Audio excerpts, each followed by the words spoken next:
Ms. Julia, above. Your Honor, from all the circumstances, it would appear that the hacking happened in the outside the Philippines. What is that again? Will you speak slowly and clearly to me?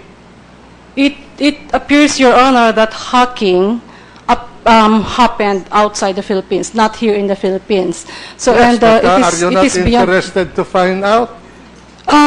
It would be interesting to know, Your Honor, how it was committed and who committed it, but it is no longer within our jurisdiction to investigate that aspect, Your Honor, the hacking aspect. Why not? Why Because not? it happened in another jurisdiction, Your Honor. We don't have authority or jurisdiction to investigate that part, Your Honor. Who should investigate the hacking aspect of this and the money flow I'd like to believe, Your in Honor, and out of the country? I believe, Your Honor, that the Bangladesh government has requested assistance from the U.S. government to look into this or to investigate into the How about hacking the event. Philippine government? Have they taken any initiative to ask the Chinese government to identify Mr. Ding Hua Zi and Mr. Gao? Mr. Gao and all the caboodles that are gambling here? Have you taken the initiative to involve the diplomatic service to ask their counterpart? This is the broader aspect of this problem. Yes, Your Honor, we haven't done that precisely because we just learned of these names only recently or just now. So, but with this information coming in, yeah, we'll try to find out, Your Honor. We'll try to gather more information pertaining to these persons, Your Honor. Have you taken any step to check the characters that were mentioned by Mr. Wong here, by Mr. Kim? And all the names bandied around. We're talking about internal problems and pointing at each other who is to be blamed and who must go to jail. But we are not protecting the interest of the country. I'm interested in protecting the country and the integrity of its systems, including our diplomatic relations with other countries. Because right now, I think, they think of this country as a weak link in the international financial system. 3 days we have been talking here. I'm listening. But these basic issues are not touched. That's why when I'll tell you, when Mr. Kim, I asked him, and it entered my mind that maybe Mr. Ding is the center of the whole thing.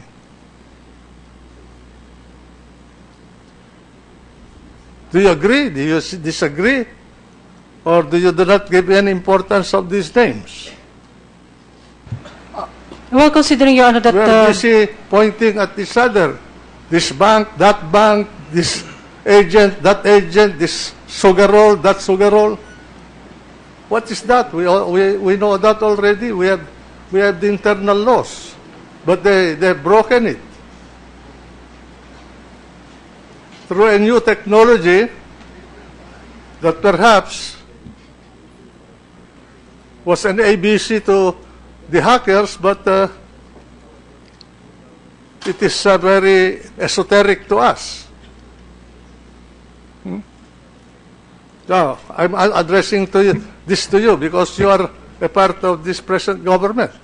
What has that government done to be concerned about this problem and to mobilize the machinery of this government to protect itself and to protect other states from being victimized? Your Honor, this discovery would perfectly demonstrate the fact that the non-inclusion of the casino sector in the coverage of the AMLA is a big gap in our anti-money laundering regime.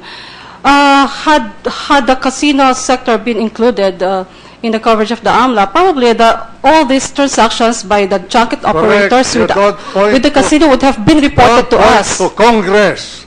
We have established the laws for you to execute. You have enough powers. Stop blaming Congress.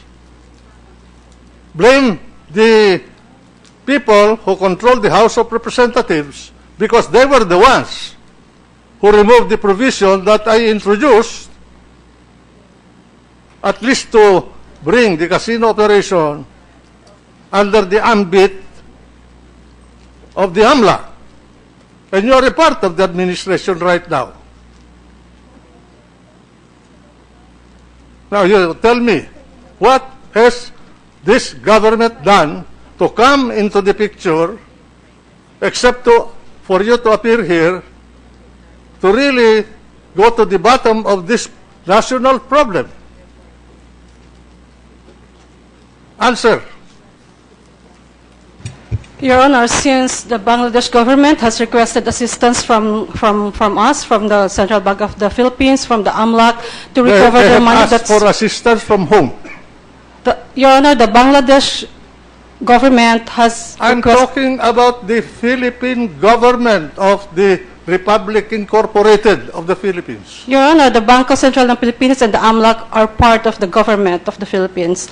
And since the Bangladesh government has requested assistance both from the Bangko Sentral ng Pilipinas and the Anti-Money Laundering Council, then that's what we are doing right now. We're trying to identify where all these stolen funds Have have you gone. identified where the rest of the money went? We stop at the casinos, okay? Yes, Your Honor, that's... How about the outward flow of the money? Did the money remain in the country? Is it still, money has no earmark, but is the bulk of the 81 million still in the country, or it has passed through our banking system and out of the Philippines? Your Honor, there's no way for us to know where the junket operators brought the money, Your Honor. Don't tell me that way. That's an excuse. I'm talking about the money laundering council, how it is operating. You have the law. If that is all you can do, I don't know what is going to happen.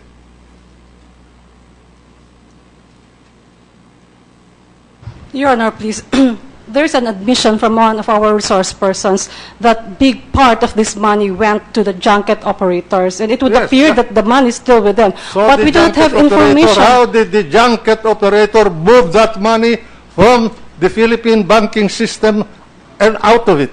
Your Honor, that's what I'm saying. We don't have a way to know that because they are not reporting to the AMLAC. Their transactions are not reported to the AMLAC precisely because they are not covered persons. They are not covered by the provisions of the AMLAC, and they have no obligations to report their transactions to the AMLAC, Your Honor. The Central Bank, don't you have enough power to determine how this money flowed out? Under the present setup, we don't have power to do that, Your Honor, because they are not covered by the AMLA, Your Honor.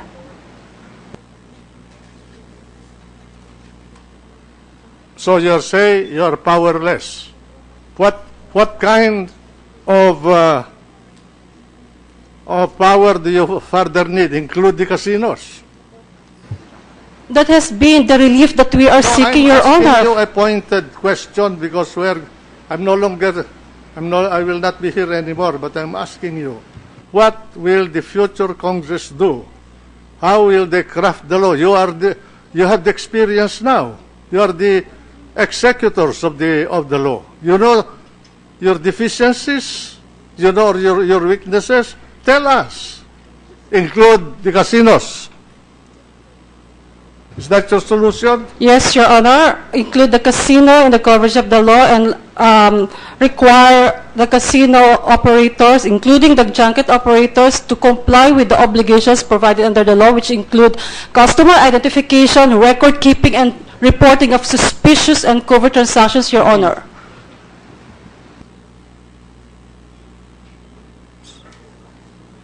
You better start crafting the law that you want, so that you will have no excuses in the Your Honor, this for the record, Your Honor, there are already pending bills which we filed with the 16th Congress, and I think that is a perfect draft for the inclusion of the casino in the coverage of the law. So I think if this present Congress won't be able to approve the pending bills, probably the next Congress we will propose the same bill for consideration of the Congress, Your Honor.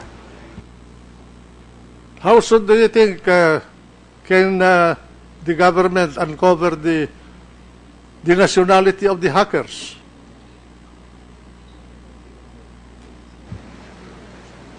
I have to admit, Your Honor, that I cannot tell. I think I understand that the Federal Bureau of Investigation is doing the investigation on that, Your Honor. Crime group in Malacanang. You have the National Bureau of Investigations. You have the Central Bank, Banco Central. You have the Money Laundering Council power. You have all the kinds of agencies involved in this. What more do you need? Only the inclusion of casinos in your AMLA? That's the only way you can protect the country?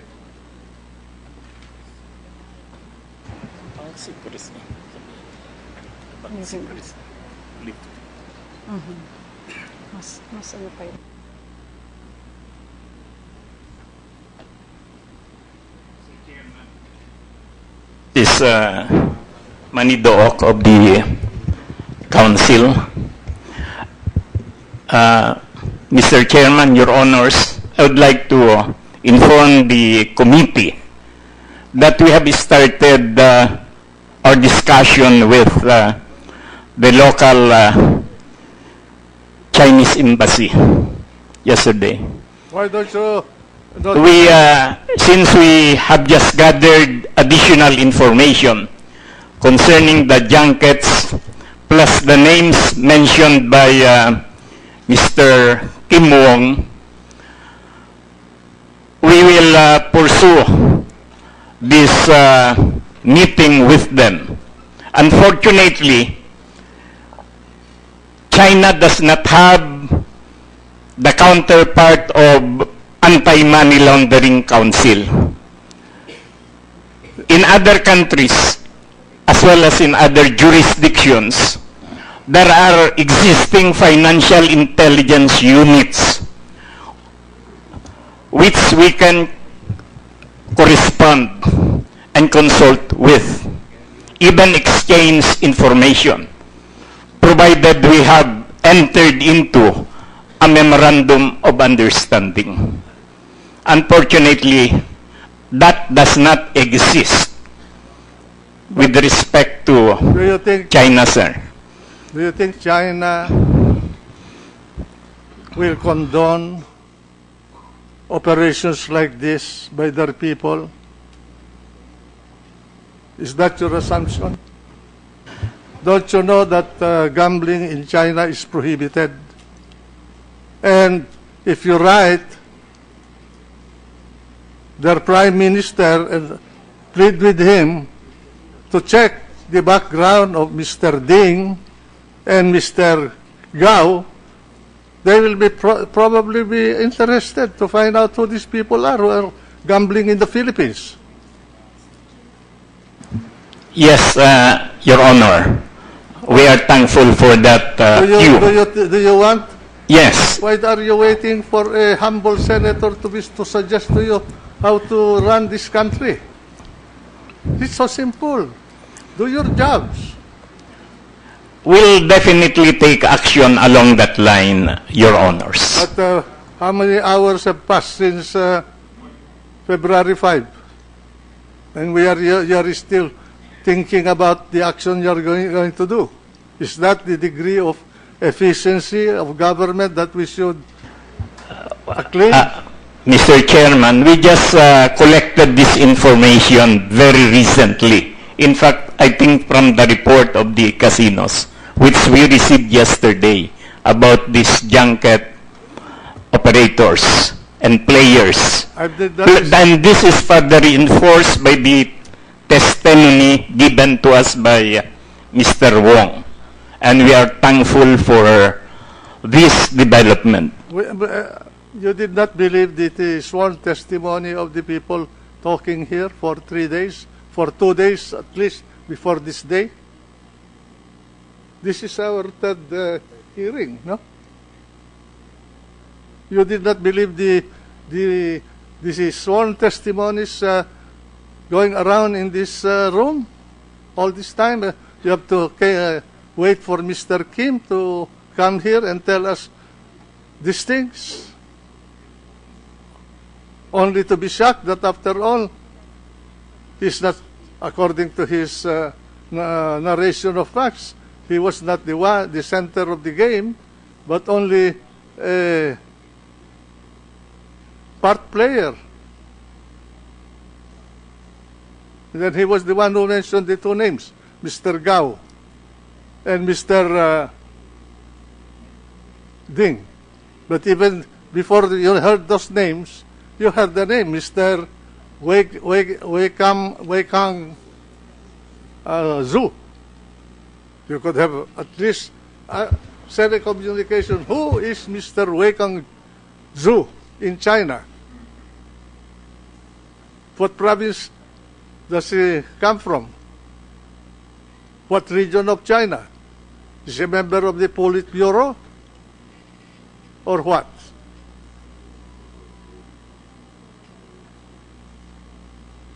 Thank you, Mr. Chairman. Thank you, sir. Thank you, Senator. Senator Osmeña. Quick questions, Mr. Chairman. Just to clarify, Mr. Wong, hindi ba maraming levels ng gambling junkets? Nandyan may minimum bet ng 25,000, minimum bet ng 10,000, minimum bet ng 1,000. Anong tawag mo dyan sa division na yon? What do you call that? Pagka junket po, pag sinabi ho junket, kailangan nasa 25,000 pesos below 25,000 per bet. Eh kung above 25,000, ano? Teka muna. Opo. Yung operation ninyo sa Soler, magkanong minimum doon? 25,000 po. Minimum. Opo. Pero yung naglaro dati po ito si Gao, 200,000 po. Minimum. Eh kung bakit? Kasi po, pagka 200, ganito po sir, sorry po. Yung pag 25,000 minimum, ang maximum po 1 million o 1.5. Pagka 200,000 po, times 5 million. Times 40. Opo. Pag 200,000 po, 5 million po. Maximum. Okay. Opo.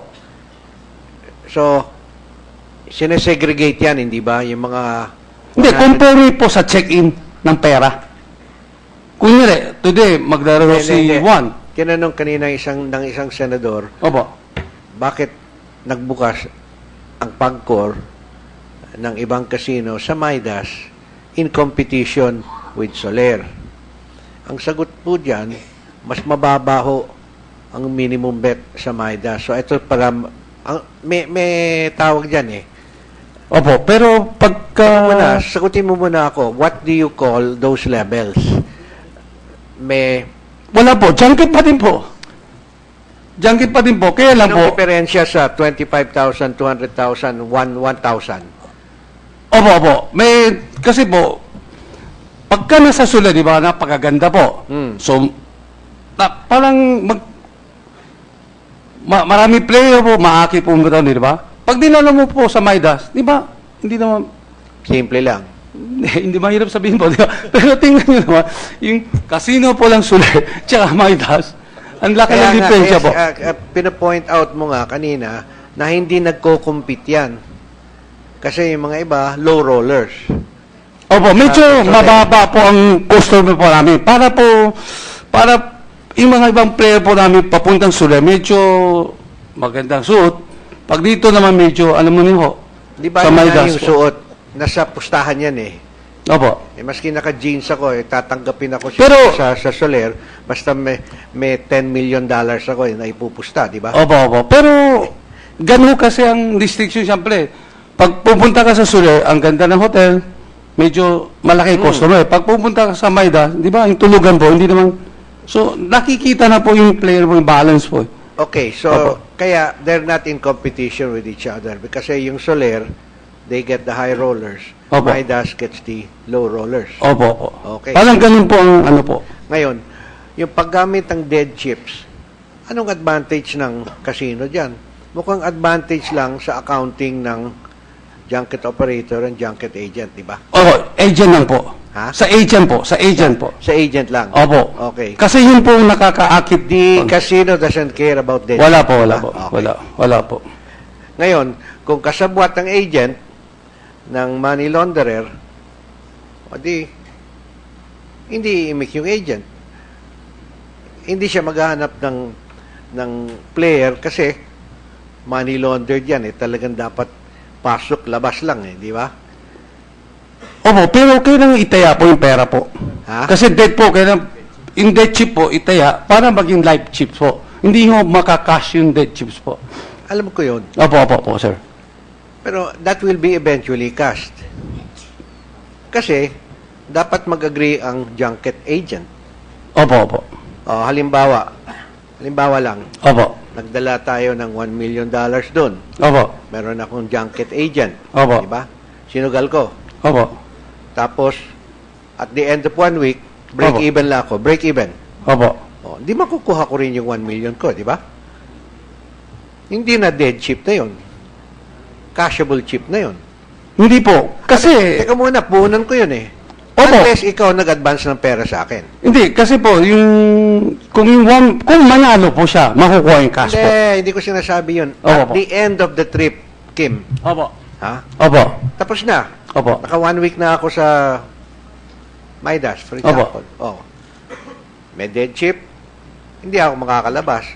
But after the end of 1 week, nag-break even ako, gusto ko na umuwi sa China, pwede ko na kunin yung pera ko. Pwede po. May isang paraan po. Yung kaya 6 times po yung rule. For example, 1 million mo po. Okay, 6 times. Pero Opo. So 1 million. 6 times ko yun. So I bet 6. You can get the cash po.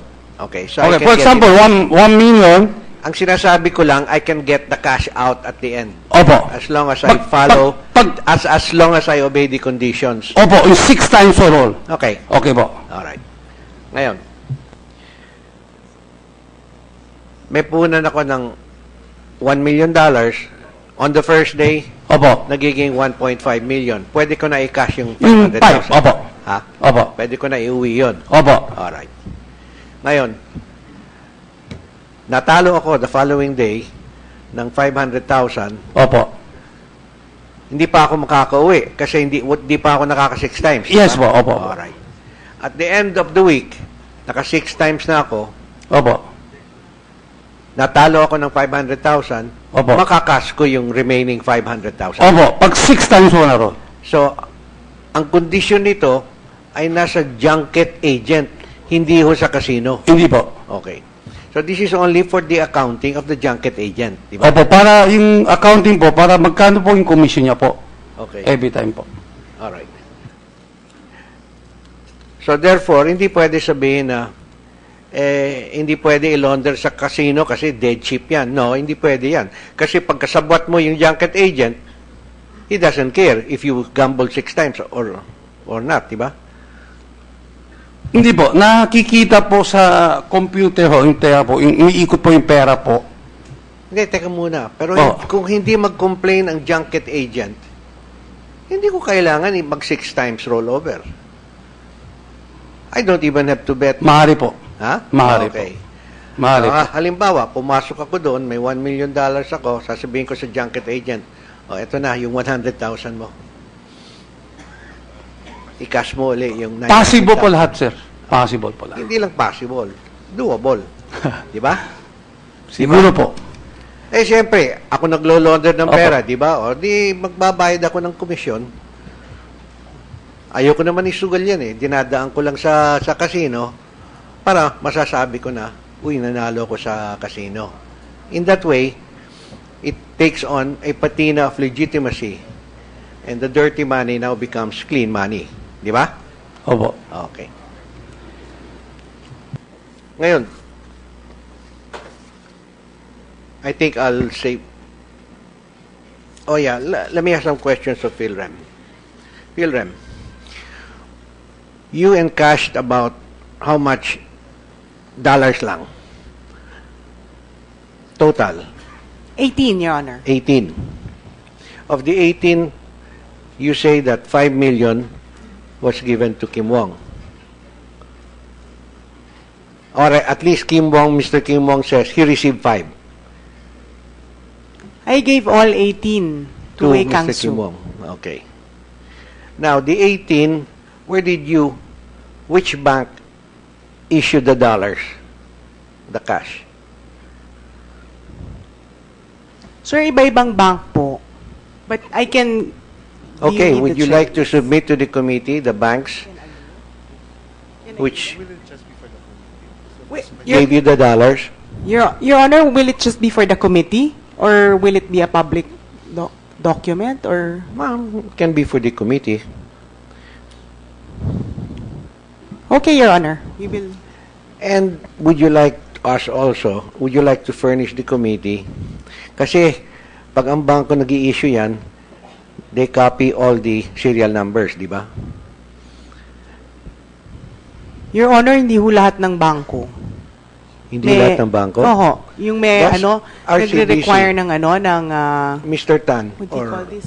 Serial numbers. if somebody through your bank is able to encash, say, $1 million, you do keep copies of the serial number of the Yes, the dollars, right?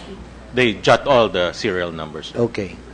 And so therefore, we can go back to you and say, can you give me a list of the serial numbers? Over-the-counter transactions, they keep a record of the serial numbers. Is there any other type of transaction that is not over the counter? Sir, can you answer? Your Honor, for bulk deliveries, the serial numbers are not taken. Are Your not? Honor. No, sir. Doesn't the Banco Central require? No, Your Honor. That's a bank decision whether they would want to jot down the serial numbers, Mr. Chairman, for their own protection. Okay. Now, for example, if somebody wanted an enormous amount of cash, like $10, $15 million, I don't think RCBC would have $15 million in cash lying around, di ba? All right. From whom would they source that? Would they be able to go to the Banco Central? Yes? No? Maybe? What? No, Your Honor. So you'll have to do it through the money changers. Money changers, maybe from other banks as well. All right. Today, you've got the banks and you've got the non-banks, like the remittance companies. In terms of foreign exchange, anong sharing yan sa market? Is it already 50-50? What do you mean, Your Honor? The volume of dollars or pesos exchanged for foreign denominations. What well- do you feel or what do you believe the market to be like at this time? Well, there's the notes exchange, no? The These are notes. the retail exchange, the small. It doesn't have to be notes. Anything. The big transactions actually happen between the banks, and then you have the exporters, and then the bulk remittances. So I would say probably the bulk would be from exports, Your Honor. We are talking about the foreign exchange Yes, sir. market, all right? How many percent do you think the banks enjoy? I wouldn't have the. So you don't have a statistics. total picture. No, Your Honor. Would the Banco Central have that? No, Mr. Chairman. The volume of dollar trades in the outside the banking system is also not visible to the Banco Central, so we don't have numbers for that, Mr. Chairman.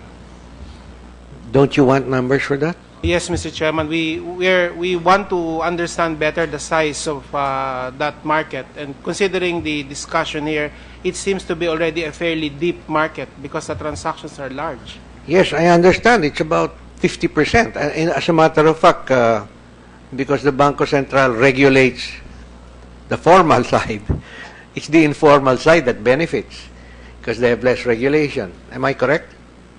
That's one possibility, Mr. Chairman. So there's a policy issue Possibility here. or probability? Well, Mr. Chairman, since there's still currency controls that are in place today, so it happens that some of these transactions that could not be sourced from the formal banking system because of restrictions are being done outside of the banking system. You didn't answer my question. I wanted estimates of the volume between enjoyed by each, formal, informal. I would really be guessing, Mr. Chairman, if Guess. Give me a guess. We won't hold you to it. You won't go to jail. You won't be cited for contempt. No, Mr. Chairman, it's just that I want to be accurate. But if I were to guess, Mr. Chairman, the informal market is maybe about 30-40%. And growing. Possibly. Because the economy is growing, Mr. Chairman. Or probably. You know, anything's possible. Is it The probable that economy it's is growing? certainly growing, therefore All it's right. Probable. probable. All right. All right. I think I'll suspend my questions. Thank you. Thank you, Governor. Okay, a few administrative matters. Ms. Bautista, you have undertaken to produce your messenger next hearing, and also the documents related to the conversion of the to the sourcing of the $18 million from the banks. Lastly, I would like to comment on the statement of Mr. Benitan of Soler, where he said previously it has been said that casinos are a black hole. And, you know, the past two hearings, all we know is that the funds went to the casinos. Right now, this is the first time the hearing that we have an official report from a casino, and I would say I'm pleasantly surprised that they did freeze funds in the amount of 107 million pesos. And they did not only froze, they confiscated some of the funds of around 1.3 million pesos. And so unlike other institutions, you have shown more resolve in applying the money laundering laws of this country in spite of your not being covered. So I'm pleasantly surprised, and you should be commended. Thank you, Your Honor. Okay. Our next hearing will be April 5, Tuesday at 10:30 a.m. Thank you, everyone. Until April 5, Tuesday, this hearing is hereby suspended.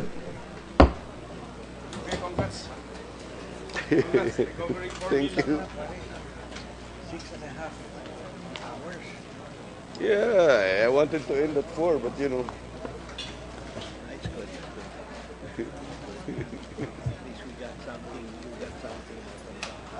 Oh, Marcela, we were able to... Kukulong ninyo. Kawawa naman ako.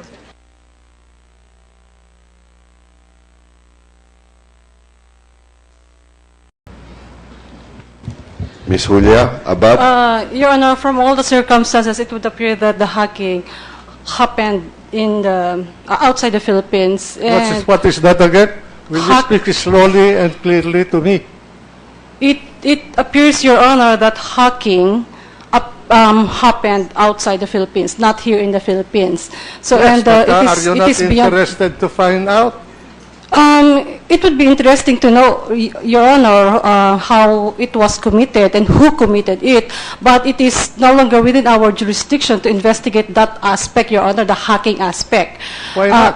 Why not? Because it happened in another jurisdiction, Your Honor. We don't have authority or jurisdiction to investigate that part, Your Honor. Who should investigate the hacking aspect of this and the money flow I'd like to believe, Your in Honor, and out of the country?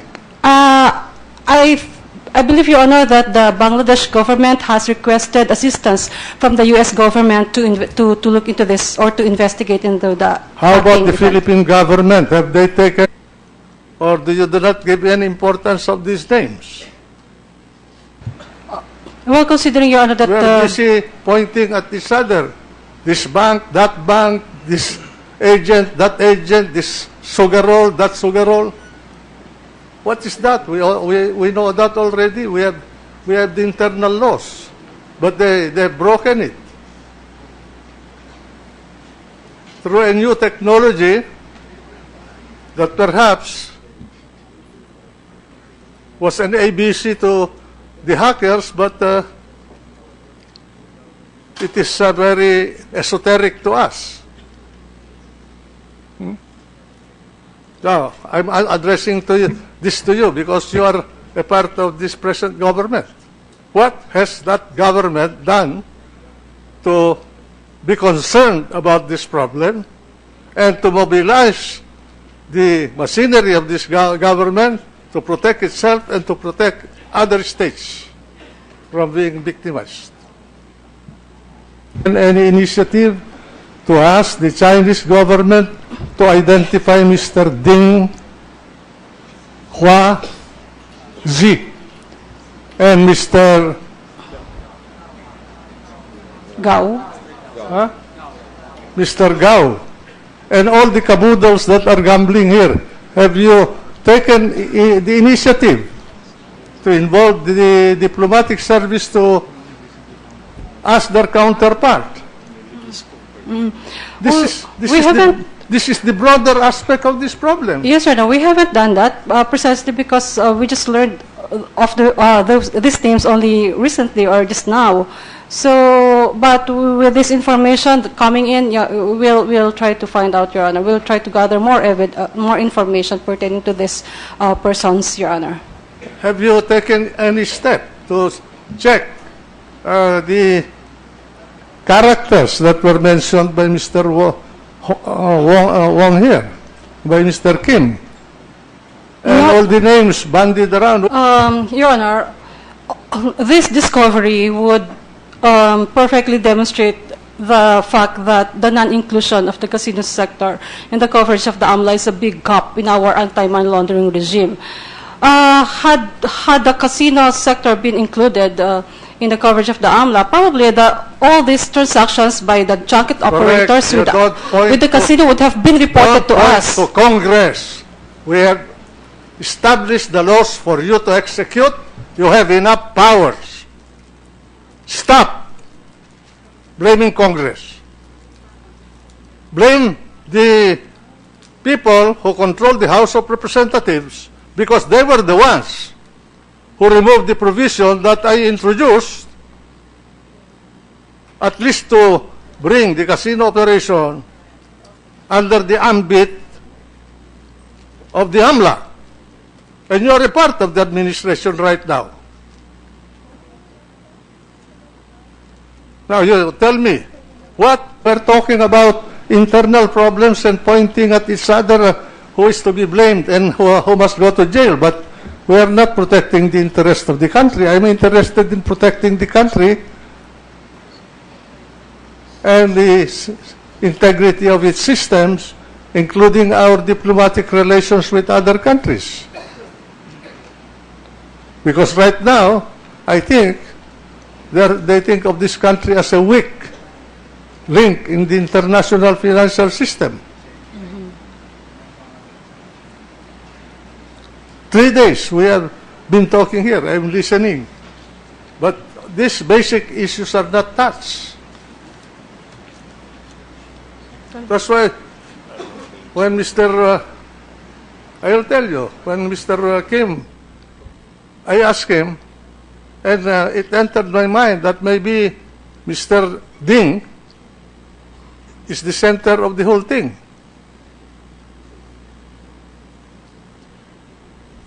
Do you agree? Do you disagree?